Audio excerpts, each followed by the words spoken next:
धरती सामान्य दिख रही थी, लेकिन वो अब जीवित नहीं थी। मिट्टी के नीचे हर दिशा में हड्डियों से बनी जड़ें धड़क रही थीं। हर जड़ के भीतर एक आत्मा कैद थी। हर आत्मा की आंख खुली थी, हर आंख में वही लाल चमक, और उन सब के केंद्र में वो विशाल काला तना, जिसकी छाल में उभरा चेहरा अब साफ दिखाई देता था। राहुल। उसकी आंखें अब दो नहीं, हजारों थीं। हर दरार से एक नजर, हर पत्ते से एक सांस। मैं जड़ हूं, मैं जीवन हूं, मैं अंत हूं। लेकिन दुनिया भी पूरी तरह खत्म नहीं हुई थी। कुछ लोग बचे थे जो पहाड़ों की गुफाओं में छिपे थे, जहां अभी तक पीपल की जड़ें नहीं पहुंची थीं। उनमें एक वृद्ध साधु था जिसने वर्षों पहले उस ब्रह्म राक्षस की कथा पढ़ी थी। उसने कांपती आवाज में कहा, वो अब ब्रह्म वृक्ष बन चुका है, लेकिन हर वृक्ष का एक बीज होता है, और हर बीज का एक हृदय। इसी बीच जिन लोगों की हथेलियों में काला बीज उगा था, वो बीज अब धड़कने लगा। पहले हल्की जलन, फिर असहनीय दर्द, और फिर हड्डी टूटने जैसी आवाज, त्वचा फटने की ध्वनि। हथेली के बीच से एक नन्ही जड़ बाहर आई। लोग चीख उठे। जड़ धीरे धीरे हाथ से कंधे तक फैलने लगी, त्वचा सख्त, छाल जैसी। कुछ ही मिनटों में वे लोग खुद छोटे छोटे पेड़ों में बदल गए। उनकी आंखें खुली रहीं, जमीन में जड़े हुए, सचेत लेकिन हिलने में असमर्थ। धरती अब इंसानों से नहीं, पेड़ों से भर रही थी। हर शहर, हर देश जंगल में बदल चुका था, लेकिन यह सामान्य जंगल नहीं था, ये एक जीवित दिमाग था। हर पेड़ एक विचार, हर जड़ एक नस, और उस विशाल चेतना की आवाज फिर गूंजी, तुमने मुझे बांधा था, अब मैं तुम्हें स्थिर करूंगा। अचानक आकाश काला हुआ, तारे एक एक कर बुझने लगे, चांद पर दरारें पड़ी, जैसे जड़ें अंतरिक्ष तक फैल गई हों। कॉस्मिक रंबलिंग, दूर गूंजती गर्जना। पृथ्वी के महासागर उबलने लगे, नदियां सूखने लगीं। पानी की जगह काला चिपचिपा तरल बहने लगा, जिसमें चेहरे तैर रहे थे। गुफा में छिपा वो बच्चा, जिसकी आंखें नीली थीं, वो अकेला ऐसा था जिसकी हथेली पर उगा बीज काला नहीं, हल्का सुनहरा था। उसने जैसे ही जमीन को छुआ, एक हल्की रोशनी फैली। कुछ जड़ें पीछे हट गईं। राहुल की आवाज गरजी, ये असंभव है। साधु ने समझाया, ये अंतिम संतुलन है। जहां अंधकार चरम पर पहुंचता है, वहीं प्रकाश जन्म लेता है। लेकिन प्रकाश कमजोर था, जड़ें लाखों थीं। वे गुफा तक पहुंच गईं। एक एक कर लोगों को पकड़ लिया। चीखें गूंज उठीं, एक साथ सैकड़ों चीखें। फिर अचानक सन्नाटा। साधु आखिरी शब्द बोला, बीज को जलाओ, तभी वृक्ष मरेगा। बच्चे ने अपनी हथेली का सुनहरा बीज देखा। अगर वो उसे जलाएगा तो वो खुद भी खत्म हो जाएगा, क्योंकि वही अंतिम संतुलन था। बाहर धरती का आधा हिस्सा अब एक ही विशाल पेड़ में बदल चुका था। उसका तना बादलों को चीर रहा था, उसकी शाखाएं अंतरिक्ष में लहर रही थीं, और उसके बीचों बीच राहुल का चेहरा अब पूरी तरह वृक्ष में विलीन। बच्चे ने आंखें बंद की। हथेली से सुनहरी आग निकली, तेज अग्नि की आवाज, जड़ों के जलने की चीखें। जैसे ही बीज जला, पूरा ब्रह्म वृक्ष कांप उठा। जड़ें सुलगने लगीं, धरती हिलने लगी, आकाश फट गया। राहुल की हजारों आंखें एक साथ चीख उठीं, नहीं, मैं अमर हूं। लेकिन अग्नि बढ़ती गई। हर पेड़ राख में बदलने लगा, हर पत्ता काला होकर गिरा, और फिर पूर्ण सन्नाटा। सब कुछ शांत।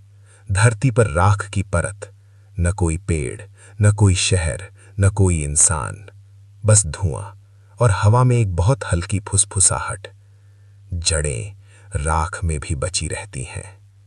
राख के नीचे एक छोटा सा काला अंकुर फिर हिला, बहुत छोटा, बहुत धीमा, लेकिन जीवित। बहुत धीमी ठंडी हंसी। अगर कभी आप राख के ढेर के बीच एक अकेला छोटा पीपल उगता देखें तो समझ जाइए। रात के ठीक 12:03, जब अमावस्या का काला अंधेरा आसमान को पूरी तरह निगल चुका था और चांद का कोई निशान तक नहीं था, गांव बरनाला की सीमा के बाहर खड़ा वो प्राचीन पीपल का पेड़ फिर से जाग उठा। उसकी शाखाएं धीरे धीरे हिल रही थीं, जबकि हवा बिल्कुल नहीं चल रही थी। उसकी जड़ें मिट्टी के ऊपर उभरी हुई थीं, जैसे किसी लाश की उंगलियां कब्र तोड़कर बाहर आने की कोशिश कर रही हों। उसकी छाल पर दरारें थीं और उन दरारों के भीतर कुछ हिल रहा था। कहा जाता था उस पेड़ में एक ब्रह्म राक्षस बसता है। वो कभी गांव का सबसे विद्वान पुजारी था, शास्त्रों का ज्ञाता। लेकिन ईर्ष्या और झूठे आरोपों ने उसे इसी पेड़ से फांसी पर लटका दिया। मरते समय उसने आखिरी शब्द कहे थे, मेरी आत्मा मुक्त नहीं होगी जब तक तुम सब मेरे साथ न गिरो। उसकी आंखें मरते समय भी खुली थीं और उसी रात पहली बार उस पेड़ की पत्तियां बिना हवा के हिली थीं। शहर से लौटा 22 साल का राहुल दोस्तों के बीच हंसा। डर, वो भी पेड़ से? आज मैं वहीं सोऊंगा। दोस्तों की हंसी धीरे धीरे डर में बदल गई, क्योंकि जैसे ही राहुल ने ये कहा, दूर कहीं वही पीपल का पेड़ जोर से कांपा। राहुल टॉर्च लेकर पेड़ के पास पहुंचा। टॉर्च की रोशनी तने पर पड़ी। उसे लगा जैसे छाल पर कोई चेहरा उभर आया हो, लेकिन पलक झपकते ही गायब। टॉर्च झपकी, फिर बंद, और अंधेरे में उसके कान के पास भारी सांसों की आवाज आई। राहुल। पेड़ की सबसे ऊंची डाल पर लाल आंखें चमकी, आधा जला चेहरा, धुएं से बना शरीर, हवा में लटकता हुआ। तूने मुझे ललकारा है। राहुल भागा, लेकिन हर रास्ता घूमकर उसी पेड़ तक लौट आया। जमीन पर पड़ी हड्डियों की माला, एक डायरी। उसमें लिखा था, जो चुनौती देगा उसकी आत्मा जड़ों में बांध दी जाएगी। सुबह राहुल मिला, जिंदा, लेकिन आंखें लाल, होठों पर टेढ़ी मुस्कान। मैं अब अकेला नहीं हूं। उस रात पहली मौत, गांव का रमेश, चेहरा डर से जमे हुए भाव में, सीने पर गहरे नाखूनों के निशान। दूसरी रात, तीसरी रात, हर सुबह एक शव, हर शव के पास उगता छोटा पीपल। गांव में दस्तकें शुरू हुईं, ठक ठक ठक।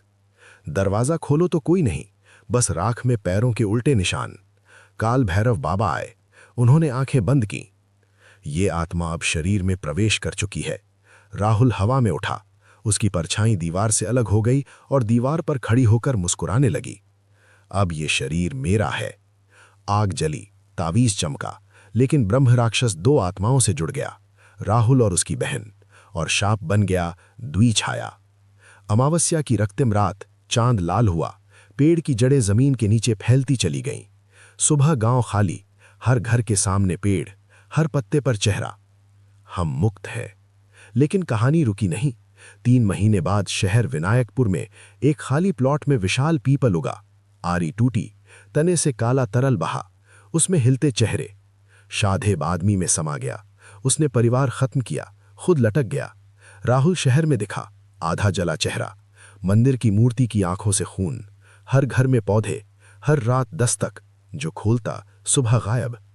एक प्रोफेसर ने पढ़ा, 108 आत्माओं के बाद ब्रह्म राक्षस वृक्ष असुर बन जाता है। अब तक 107। रात 3:33। अस्पताल में नवजात रोया, जड़ें चीर कर अंदर आईं। राहुल मुस्कुराया, 108 पूरी करो। जमीन फटी, शहर के बीच काला गड्ढा, हजारों हाथ बाहर, और उसी क्षण दुनिया भर के हर पेड़ की पत्तियां एक साथ हिल उठीं। धरती के नीचे हड्डियों की जड़ें जुड़ी हुई थीं, हर रीढ़ की हड्डी एक जड़। राहुल की त्वचा छाल में बदल गई, आंखें अंगारों सी, पीठ से शाखाएं निकलीं। मैं अब जड़ हूं, मैं वृक्ष हूं, मैं धरती हूं। दुनिया भर में पेड़ उगने लगे, मंदिर, चर्च, मस्जिद, हर जगह दरारें। धरती का गुरुत्व बदलने लगा। लोगों को लगा जमीन ऊपर खींच रही है। आसमान फटा, लाल आंख झांकी, और हर पेड़ से एक साथ आवाज आई, 108 तो शुरुआत थी। सुबह, शहर, देश, महाद्वीप, कुछ भी नहीं, बस अनगिनत पीपल के पेड़, जहां तक नजर जाए, हर पत्ते से झांकती आंखें। हम अमर हैं। अगर कभी आप सुनसान रास्ते पर अकेले चले और बिना हवा के भी पत्तियां हिलें, तो समझ जाइए, वो सिर्फ पेड़ नहीं, वो जड़ है, और शायद आप उसकी अगली आत्मा। मुक्ति। बहुत गहरी हवा की आवाज, दूर कुत्तों का रोना। राख से ढकी धरती पर फिर हलचल शुरू हुई। धीमी धड़कन, जैसे जमीन सांस ले रही हो। काले अंकुर ने चुपचाप मिट्टी चीरकर सिर उठाया। मिट्टी फटने की चरमराहट। उस छोटे अंकुर के भीतर हजारों आत्माएं कराह रही थीं। फुसफुसाहटें चारों ओर घूमती हुई। हर पत्ता किसी मरे इंसान की आखिरी चीख था।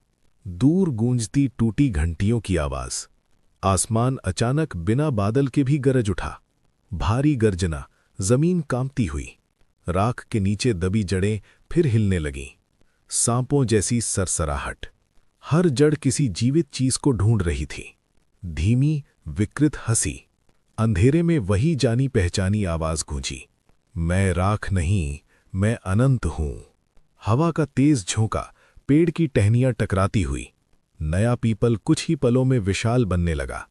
हड्डियां टूटने जैसी आवाज। उसकी शाखाएं फैलते हुए आकाश को चीर रही थीं। सैकड़ों फुसफुसाहटें एक साथ। हर पत्ते पर लाल आंख उभर आई थी। धीमी ड्रम बीट, तनाव बढ़ता हुआ। धरती के नीचे दबी आत्माएं फिर जाग उठीं। भारी सांसें, जैसे कोई विशाल दानव पास हो। जंगल के अवशेष खुद ब खुद उस दिशा में झुक गए। दूर किसी औरत की करुण चीख। राख के बीच एक बच्ची अकेली भटक रही थी। टूटती टहनियों की आवाज। उसके पैरों के नीचे जमीन नर्म होकर धंस रही थी। गहरी गुर्राहट, जैसे पेड़ बोल रहा हो। अचानक उसके सामने जड़ों की दीवार उठ गई। हवा रुकने की आवाज, सन्नाटा। बच्ची की सांसें तेज और अनियंत्रित हो गईं। दिल की तेज धड़कन। उसने देखा पेड़ का तना धीरे धीरे धड़क रहा था। मांस फटने की आवाज। छाल के भीतर से एक चेहरा बाहर उभरा। भयानक हंसी गूंजती हुई। वो चेहरा आधा इंसान और आधा जला हुआ था। तुम बच नहीं सकती अब कभी। जमीन फटने की आवाज। जड़ें बिजली की तरह बच्ची की ओर बढ़ीं। चीख अचानक कट जाती है। उसकी आवाज अधूरी रहकर हवा में जम गई। सन्नाटा, केवल हवा की गूंज। अब वहां सिर्फ एक और छोटा पौधा उग चुका था। धीमा मंत्रोच्चार उल्टा चलता हुआ। पेड़ के चारों ओर काली धुंध घूमने लगी। दूर मंदिर की घंटी अपने आप बजती हुई। कोई अदृश्य शक्ति उस अंधकार को चुनौती दे रही थी। भारी टकराव, जैसे दो शक्तियां भिड़ी। आकाश में बिजली बिना रोशनी के चमकी। भारी गूंज, कान फाड़ देने वाली। पेड़ ने अपनी शाखाएं पृथ्वी से बाहर अंतरिक्ष तक फैलाईं। कॉस्मिक कंपन, तारे टूटते हुए। चांद पर काली जड़ों का जाल बन गया। दूर से आती सामूहिक चीखें। हर शहर की राख से नए पेड़ उठने लगे। तेज हवा, तूफान जैसी गर्जना। पूरी दुनिया एक जीवित जंगल बनती जा रही थी। धीमी, बेहद ठंडी फुसफुसाहट। अब कोई सूरज नहीं उगेगा यहां। अचानक अंधेरा, सब कुछ शांत। सूरज काले धुएं में छिप गया हमेशा के लिए। दिल की बहुत धीमी धड़कन। धरती अब एक विशाल हृदय जैसी धड़क रही थी। हजारों जड़ों की रगड़। हर दिशा में केवल छाल और लाल आंखें दिखती थीं। दूर से बच्चे की धीमी हंसी। राख के बीच एक और सुनहरा अंकुर चमका। हल्की घंटी, उम्मीद की धुन। लेकिन इस बार अंधेरा पहले से अधिक ताकतवर था। तेज झटका, बिजली गिरने जैसी आवाज। काली जड़ें उस सुनहरे प्रकाश पर टूट पड़ी। टकराव, आग और धुआं। धरती का सीना फिर फट गया जोरदार आवाज के साथ। गर्जना, जैसे आकाश टूट रहा हो। ब्रह्म राक्षस का चेहरा और भी विशाल हो गया। दर्द भरी हजारों चीखें। हर जड़ में कैद आत्माएं तड़पने लगीं। भारी गूंज, कंपन लगातार। पेड़ का तना अब पूरे ग्रह जितना बड़ा था। अचानक सन्नाटा, हवा भी रुक गई। एक क्षण के लिए समय पूरी तरह थम गया।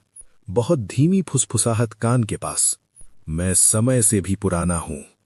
धीमा डरावना संगीत चरम पर। अंधकार ने प्रकाश को पूरी तरह निगल लिया। मिट्टी के नीचे कुछ हिलता हुआ। लेकिन राख के भीतर फिर हल्की गर्माहट उठी। हल्की सांस, जीवन की आहट। शायद कहानी अभी खत्म नहीं हुई थी। दूर से आती रहस्यमयी हंसी। पेड़ ने खुद को फिर कई हिस्सों में बांट लिया। जड़ें जमीन में दौड़ती हुई। हर देश में अब वही काला पीपल उग चुका था। सैकड़ों दिलों की धड़कन एक साथ। पूरी पृथ्वी अब ब्रह्म राक्षस का शरीर बन गई थी। अचानक जोरदार गर्जना। आसमान से खून जैसी बारिश गिरने लगी। पानी टपकने की भयानक आवाज। हर बूंद जमीन छूते ही जड़ में बदल जाती। भारी गूंजती हंसी। यह संसार अब मेरा वन है। धीमा, बेहद ठंडा सन्नाटा। और फिर सब कुछ अंधेरे में डूब गया। अंतिम धड़कन, फिर शून्य। सिर्फ एक आवाज बची थी हवा में, जड़ें कभी मरती नहीं, वे प्रतीक्षा करती हैं। फिर बहुत लंबा सन्नाटा, फिर धीमी हंसी। कहानी समाप्त नहीं, बल्कि पीपल के पेड़ का ब्रह्म राक्षस भाग 4। अंधकार का जागरण। धरती अब धरती नहीं रही थी, वो एक विशाल धड़कता हुआ जीव बन चुकी थी। हर दिशा में सिर्फ पीपल, हर पत्ते पर एक चेहरा, हर चेहरे पर जमी हुई चीख, मुक्ति मुक्ति। रात और दिन का फर्क खत्म हो चुका था। आसमान स्थायी रूप से काला था। सूरज एक जली हुई लाल आंख जैसा दिखता था, और उस अंधकार के बीच सबसे विशाल पीपल का पेड़, जिसका तना बादलों को चीर रहा था, जिसकी जड़ें समुद्रों के नीचे तक फैली थीं, वही था ब्रह्म राक्षस का मूल रूप। Boom boom. हर धड़कन पर जमीन कांपती, हर धड़कन पर एक नई आत्मा बंधती। अब तक 1008 आत्माएं, और हर आत्मा एक पत्ता बन चुकी थी। लेकिन कुछ बदल रहा था। तेज हवा जैसे हजारों सांप सरक रहे हों। जड़ों के भीतर कैद आत्माएं अब सिर्फ रो नहीं रही थीं, वे जाग रही थीं। उनमें से एक आवाज अलग थी, एक बच्चा जिसकी आत्मा अभी पूरी तरह निगली नहीं गई थी। मां। उस मासूम पुकार ने जड़ों के भीतर एक कंपन पैदा किया। ब्रह्म राक्षस की लाल आंखें अचानक खुली। कौन विरोध कर रहा है? पूरे अंधकार में बिजली चमकी, लेकिन रोशनी नहीं हुई, सिर्फ परछाइयां और गहरी हो गईं। जड़ों के भीतर वो बच्चा एक हल्की सुनहरी चमक में बदलने लगा। कभी जिस पुजारी को झूठे आरोप में मारा गया था, उसकी असली आत्मा अभी भी कहीं दबी हुई थी, और वही चमक अब उस बच्चे से जुड़ रही थी। दो शक्तियों के टकराने की आवाज। पेड़ के तने पर दरार पड़ी। पहली बार ब्रह्म राक्षस चीखा, ऐसी चीख जिससे समुद्र उबल उठे। लेकिन दरार छोटी थी और अंधकार विशाल। ब्रह्म राक्षस ने अपने हजारों हाथ फैलाए। हर हाथ एक जड़ में बदल गया। हर जड़ ने हजारों आत्माओं को और कसकर जकड़ लिया। कोई मुक्ति नहीं। उसकी आवाज अब पूरे ब्रह्मांड में गूंज रही थी। चांद फट गया, तारे बुझ गए, और उसी क्षण अचानक पूर्ण सन्नाटा। समय रुक गया। एक काली आकृति पेड़ के सामने प्रकट हुई। आधा शरीर जला हुआ, आंखें अग्नि जैसी। वो था राहुल। लेकिन ये राहुल नहीं था, ये वो खोल था जिसमें ब्रह्म राक्षस पहली बार आया था। राहुल के चेहरे पर मुस्कान आई, लेकिन उसकी परछाई अलग खड़ी थी। परछाई ने कहा, तुमने मुझे इस्तेमाल किया, अब मैं तुम्हें खत्म करूंगा। पेड़ की जड़ें राहुल की ओर बढ़ीं, लेकिन उसकी परछाई ने उन्हें पकड़ लिया। अंधकार और अंधकार की लड़ाई शुरू हुई। भीषण गर्जना, जमीन फटना, धरती दो हिस्सों में बट गई। एक तरफ काला जंगल, दूसरी तरफ सुनहरी रोशनी। लेकिन सुनहरी रोशनी कमजोर थी, बहुत कमजोर। ब्रह्म राक्षस ने अपनी असली शक्ति जगाई। मैं अब वृक्ष नहीं, मैं प्रलय हूं। पेड़ का तना पिघलने लगा, वो धुएं में बदला, और धुआं पूरे आकाश में फैल गया। अब कोई केंद्र नहीं था। हर पीपल का पेड़ अब वही था। हर जड़ एक मुंह बन गई। हर मुंह से आवाज आई, भाग सकते हो तो भागो। तेज हार्ट बीट लगातार। और तभी राख के नीचे दबी वो सुनहरी रोशनी अचानक तेज हो गई। बच्चे की आवाज फिर आई, मां, मैं डर नहीं रहा। संगीत धीरे धीरे आशा और डर दोनों मिलाकर। उस आवाज ने पूरे अंधकार में दरारें डाल दी। लेकिन उसी क्षण अचानक भयानक चीख। ब्रह्म राक्षस ने बच्चे को पूरी तरह निगल लिया। रोशनी बुझ गई और पेड़ पहले से भी विशाल हो गया।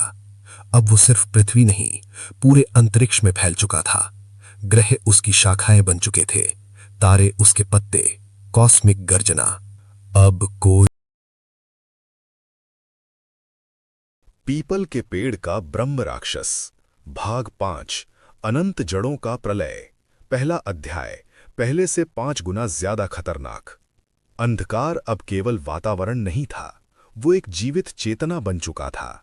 धरती की सतह पर कोई शहर नहीं बचा था, कोई नदी नहीं, कोई इंसान नहीं, सिर्फ पीपल, अनगिनत, अनंत, अमर। हर पेड़ की छाल के भीतर धड़कता हुआ मांस था। हर पत्ते के पीछे लाल आंख खुलती और बंद होती।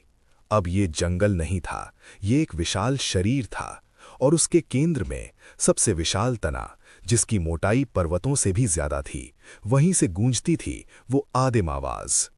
मैं ब्रह्म राक्षस नहीं, मैं मूल अंधकार हूं। जड़ों ने समुद्रों को पी लिया था, महाद्वीप दरारों में बदल चुके थे। आसमान अब छाल जैसा दिखता था, जिसमें दरारों से काला धुआं रिसता था। लेकिन जड़ों के बहुत भीतर, जहां प्रकाश कभी नहीं पहुंचता, वहां अभी भी कुछ जीवित था। वो बच्चा जिसे निगल लिया गया था, पूरी तरह खत्म नहीं हुआ था। उसके भीतर वो प्राचीन पुजारी की शुद्ध आत्मा अब भी झिलमिला रही थी। हर बार जब ब्रह्म राक्षस गरजता, जड़ों में एक सूक्ष्म कंपन उठता, जैसे कोई भीतर से दीवारें खटखटा रहा हो। ठक ठक। अचानक पूरे काले जंगल में एक साथ सभी पत्ते रुक गए। हवा थम गई, समय स्थिर हो गया। और फिर तने के बीचों बीच एक सुनहरी रेखा उभरी, पहले पतली, फिर गहरी, फिर वो दरार बन गई। चीरने की आवाज, जैसे आकाश फट गया। ब्रह्म राक्षस चीखा। उसकी चीख में लाखों आत्माओं का दर्द था। कौन है जो भीतर से विद्रोह कर रहा है? दरार के भीतर से सुनहरी रोशनी नहीं, बल्कि एक आकृति बाहर आई। आधा बच्चा, आधा अग्नि। उसकी आंखों में डर नहीं था, बल्कि निर्णय था। तूने हमें कैद किया, अब हम तुझे कैद करेंगे। पूरे जंगल में कंपन फैल गया। हर जड़ अचानक कांपने लगी। हर पत्ते की आंख एक क्षण के लिए बंद हुई। पहली बार एक आत्मा मुक्त हुई। वो धुएं में बदली और आकाश में विलीन हो गई। ब्रह्म राक्षस क्रोधित हुआ। उसका तना कई हिस्सों में बंट गया। हर हिस्सा एक नया दैत्य बन गया। अब एक नहीं, हजारों ब्रह्म राक्षस खड़े थे। हजारों गर्जनाएं एक साथ। उन्होंने अपनी शाखाएं आकाश से नीचे पटकीं। धरती का जो बचा कुचा भाग था वो चकनाचूर हो गया। लेकिन वो सुनहरी आकृति अब और तेज हो रही थी। तेज प्रकाश की गूंज। उसने जड़ों को भीतर से जलाना शुरू किया। हर जली हुई जड़ से एक आत्मा मुक्त होने लगी। सैकड़ों, फिर हजारों। मुक्त आत्माओं की सामूहिक फुसफुसाहट। हम आजाद हैं। ब्रह्म राक्षस ने अपनी असली शक्ति जगाई। उसका रूप बदलने लगा। पेड़ का आकार घुल गया। वो एक अनंत छाया बन गया, जिसका कोई सिर नहीं, कोई अंत नहीं, सिर्फ अंधकार। लो फ्रीक्वेंसी कंपन, दिल दहला देने वाला। मैं नष्ट नहीं हो सकता। लेकिन तभी मुक्त आत्माएं सुनहरी प्रकाश में जुड़ने लगीं। वो एक विशाल ऊर्जा चक्र बन गईं, जो ब्रह्म राक्षस को चारों ओर से घेरने लगी। ऊर्जा टकराने की तीखी आवाज। अंधकार और प्रकाश का युद्ध शुरू हुआ। हर टकराव पर नए ब्रह्मांड जन्म लेते और नष्ट होते। समय टूट रहा था, यादें मिट रही थीं, वास्तविकता दरक रही थी। भारी विस्फोट, फिर सन्नाटा, और फिर सब कुछ सफेद हो गया। कोई आवाज नहीं, कोई जड़ नहीं, कोई पत्ता नहीं, सिर्फ खालीपन। उस खालीपन में एक बहुत हल्की आवाज गूंजी। क्या ये अंत है या नया आरंभ? अचानक अंधेरे में एक छोटा अंकुर उभरा, पीपल का,